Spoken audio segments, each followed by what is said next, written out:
জামালপুর শহরের এম.এ. রশিদ হাসপাতাল ও বিএনপির দলীয় কার্যালয়ে আগ্নেয়াস্ত্র নিয়ে হামলা ভাঙচুর মামলার প্রধান আসামি এম শুভ পাঠান সহ ৫ জনকে গ্রেফতার করেছে গোয়েন্দা পুলিশ। গতরাতে রাজধানীর গুলশানে একটি হোটেল থেকে তাদের গ্রেফতার করা হয়। তারা হলেন এম শুভ পাঠান ও তার সহকর্মী রিপন হোসেন হৃদয়, মাসুম মিয়া, রাজু ও ছুটন মিয়া।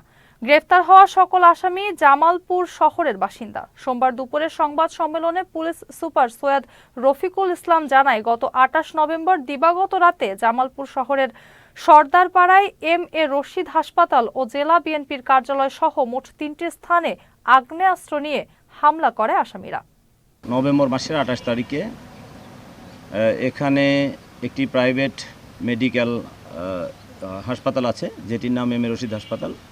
সেখানে একটি দুর্বৃত্তদের একটি ভাঙচুরের এবং পরবর্তীতে বিএনপি কার্যালয়ে এবং আরও একটি ব্যক্তির বাড়ির সামনে একটি ভাঙচুরের ঘটনা ঘটে এবং বিএনপি কার্যালয়ের সামনে একটি গুলির ঘটনা ঘটে। এম.এ. রশিদ হাসপাতালে শিব্বির আহমেদ এবং ওই ব্যক্তি শাহিন, ওনারা বাদী হয়ে 2টি মামলা দায়ের করেন। সেই মামলার প্রেক্ষিতে আমরা তাদেরকে ওই রাত্রেই আইনের আওতায় আনার জন্য আমরা বিভিন্ন ধরনের অভিযান পরিচালনা করে থাকি, কিন্তু তারা, আপনারা জানেন, এই ঘটনা ঘটার পরেই তারা পলায়ন করে এই এলাকা থেকে। গত রাত্রে আমরা যখন আমাদের তথ্য পাই, বিভিন্ন গোয়েন্দা মারফত আমরা তথ্য পাই, সেটি পাওয়ার পরে আমাদের গোয়েন্দা পুলিশ, ডিবি পুলিশ ঢাকায় অবস্থিত গুলশান 2 নম্বর রোডের একটি হোটেল থেকে তাদের 5 জনকেই ধরতে সক্ষম হয়।